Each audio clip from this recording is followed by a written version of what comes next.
মোৰ ঘৰ ৰাজস্থানত। এই কাহিনীটো মোৰ দেউতাৰ লগত হৈছিল।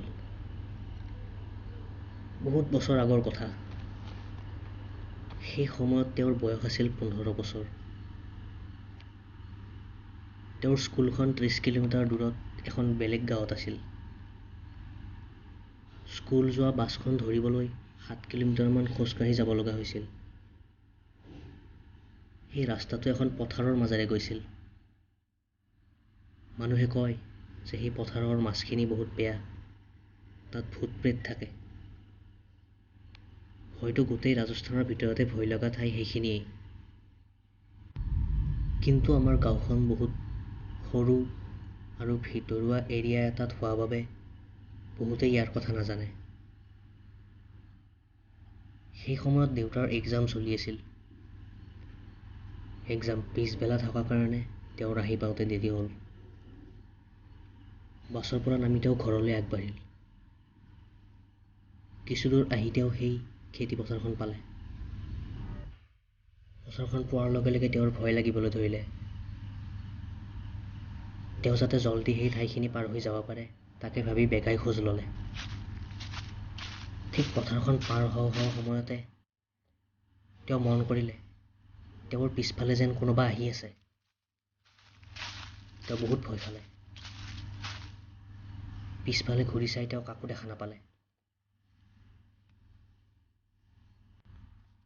কিন্তু তেওঁ খোজৰ শব্দত নিশ্চিত আছিল যে পিছফালে কোনোবা নিশ্চয় আহি আছে। এইবাৰ খোজৰ শব্দ বন্ধ হৈ তেওঁ পায়েলৰ শব্দ শুনা পালে।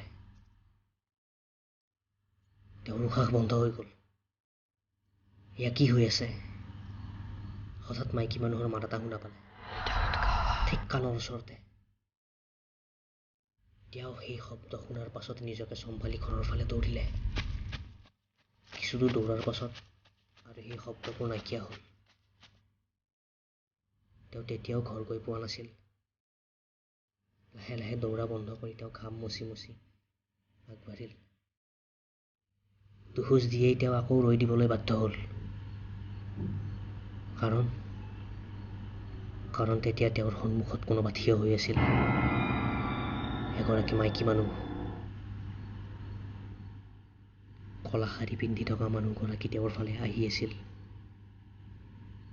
এই দৃশ্য দেখি তেওঁ লগে লগে চেঞ্চলেছ হৈ পৰি গ'ল। চেঞ্চ হোৱাৰ পাছত তেওঁ দেখিলে তেওঁ তেতিয়া নিজৰ ঘৰত শুই আছে।